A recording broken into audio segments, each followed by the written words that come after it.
Изата ОМОНа могут освободить.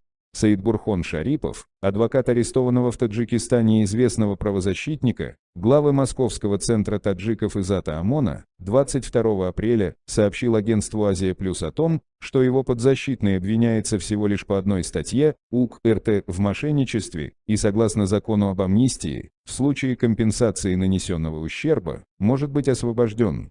Шарипов сообщил, что в деле Изата ОМОНа есть всего 5 жалоб, 4 из которых он признал, а одну – нет.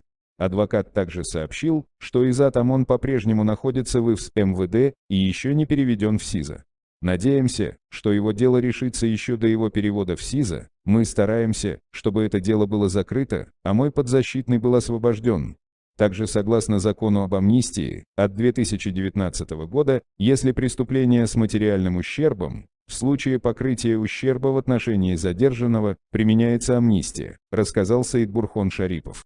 Адвокат Изата ОМОНа также сообщил «Азия Плюс», что виделся со своим подзащитным 22 апреля, и у него не было никаких жалоб на условия содержания и на отношении представителей следствия. 4 марта этого года Тверской районный суд города Москвы лишил Изата ОМОНа полученного им еще в 1996 году российского гражданства. А уже 25 марта он пропал в Москве и через день объявился в Душанбе. МВД Таджикистана в спешном порядке объявил, что Изат ОМОН задержан в рамках уголовного дела о мошенничестве на сумму в 40 тысяч российских рублей и $1000 США. Уже почти месяц прошел с дня, когда известного правозащитника привезли из Москвы, но в Душанбе, как утверждают информированные источники портала Бамдот, до сих пор не знают, как поступить с ним. Продолжать держать за решеткой или выпустить? По словам собеседников Бамдот, в правоохранительных органах Таджикистана окончательное политическое решение по Изату ОМОНу все еще не принято, рассматриваются различные варианты, в том числе и его освобождение и даже отправление обратно в Москву.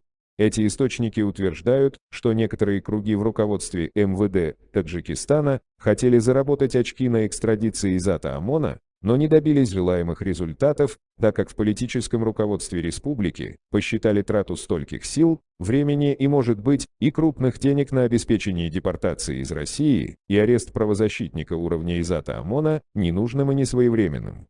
А акции протеста мигрантов в защиту Изата ОМОНа подлили еще больше масла в огонь недовольства. Наверху от самоуправства МВД Изат ОМОН родился в 1973 году в селе Зафар, больше известный как Горбаня, сельского джемата Черекарон района Рудаки. Он с начала 2000-х годов проживает в Москве, где весной 2020 года создал Центр таджиков, ставший известным своей беспрецедентной, по масштабу и охвату кампании помощи оставшимся, без средств существования, таджикским мигрантам в первые месяцы пандемии коронавируса. Изат ОМОН не первый защитник прав таджикских мигрантов, депортированный из России в Таджикистан по заказу, после лишения российского гражданства.